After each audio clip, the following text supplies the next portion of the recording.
Okay, so business travel. What am I doing? Chat. Okay. So business travel insurance, this would be something that a lot of times, if you're in a high-risk job, your company should pay for, okay? If you are applying for a high-risk job, so say you're going to go catch lobsters or crabs off the, icy waters of whatever ocean that is, and you need to ask your employer, hey employer, do you cover business travel insurance, or is there some type of insurance that's going to cover it, basically pay out lots and lots of money to my family if I die on this job? If they say no, why don't you negotiate that into your package, all right? So if you, say for me, so I travel with my job minimally, but I travel probably 4 times a year. I would have the option to purchase business travel insurance. I don't, but I could. So again, your call. It's probably pretty cheap, but again, it's probably money that, unless you're in a high-risk job, say that $3 maybe if you want. Okay, disability insurance. So disability insurance would be one of those that it could be long-term, so you usually see it as long-term disability or short-term disability. So who knows the difference? Who's familiar with disability insurance? Long-term, short-term? Okay. So a lot of times, this is one of those that for long-term disability, your employer may pay portions of. So this would be, I'm disabled after I've worked on my job, got disabled and no longer able to work, or I'm going to be out of work for X number of years because of my disability. And so if I had long-term disability insurance, then I would still get a portion of my paycheck, so that way I'm not, not getting paid, basically. So that insurance is going to kick in, and I will receive a monthly paycheck from my insurance provider to help buy my food, cover my rent, mortgage, stuff like that.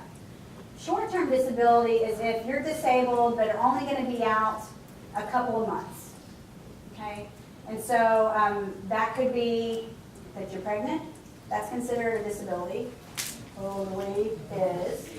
So if you are planning a family and you're doing some family planning and you think, I'm going to try to get pregnant next year, then it's actually a pretty good thing to sign up for short-term disability now, because when you're out on maternity leave, and the U.S. does not pay for maternity leave for one of all the countries, so you don't get any money for being out and taking care of your new bundle of joy. So you're getting money if you're signed up for short-term disability, or you're using your vacation and sick leave that you worked so hard for.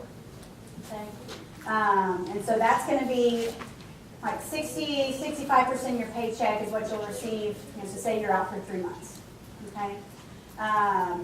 So if you're going to be disabled for long-term, I didn't say this earlier, but if you're going to be claiming long-term disability, you have to wait the 3 months, so your long-term paychecks aren't going to kick in until after 3 months.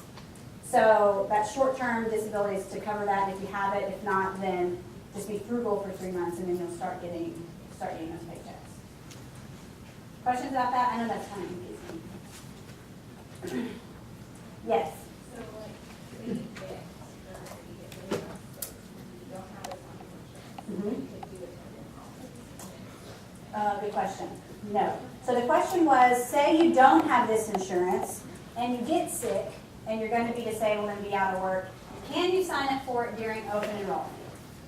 So the answer is no. Why do you think the answer is no? Yes, and it's called what? It's called a pre-existing condition.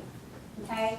So, when you get your first job, that is likely the only time during your tenure at that organization that you can sign up for, and the insurance company is going to close their eyes and say, I don't really care what you got going on, go ahead and enroll.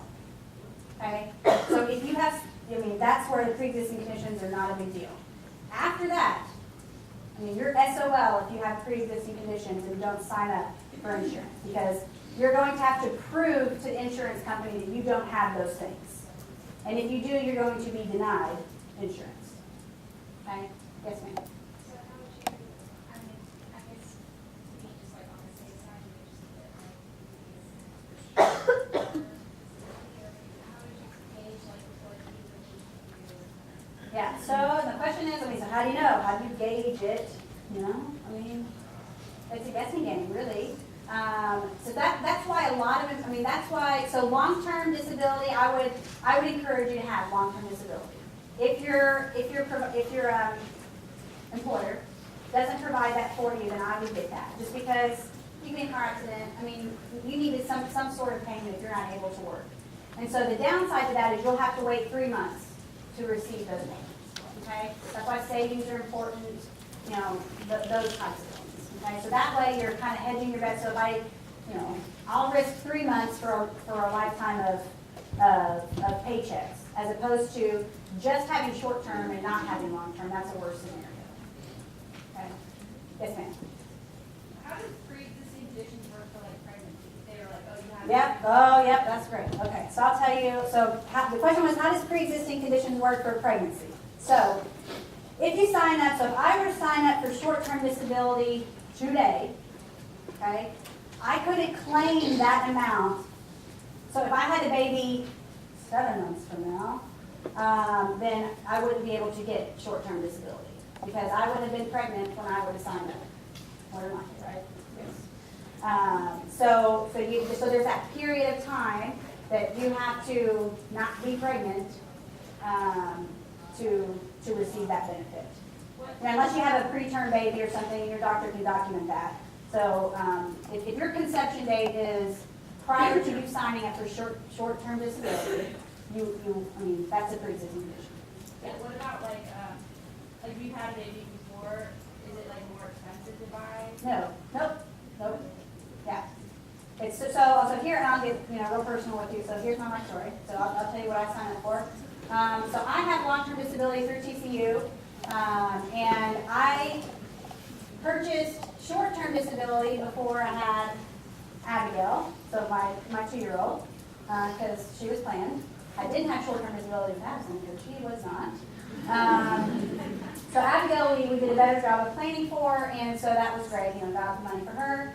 And so I was like, geez, I'm not doing this again, at least for not a long time, because 2 is hard work. So I canceled my short-term disability because that was like $30 a month. I didn't want to pay for it, and so we're just crippled, okay? Because don't want to have a third baby. If I did decide, hey, I can handle 3, I would sign up for short-term disability because it works for me and it's something that was beneficial for me. You may want to do that. You may not, and that's totally your call. Again, 100% your decision is yours. Yes, ma'am. So, until you have a long-term disability, Correct. Yeah. So the question is, can you do both short-term and long-term? You betcha. Yes, of course. Yes, of course. Okay. So for the boys in the room, okay, short-term, great. Not great. Your call. If your wife has a baby, you don't get the short-term. It's not covered under your. Actually. Do you know if they get the short term if they're on paternity leave? Actually, no, because you weren't pregnant. That's on disability. I did that myself. Sorry. You have to use your vacation sick. But you can use your vacation sick. Okay. Anybody know what FMLA is? Oh, great job. Yes, Family Medical Leave Act. So basically, this isn't insurance, but basically the government cannot keep you from taking off for if you have a baby, if you adopt a baby, or if you're taking care of an immediate family member. You can take up to 3 months off of work. It's unpaid, but you can take up to that much amount of time off and still have your job when you do that. Required. Okay?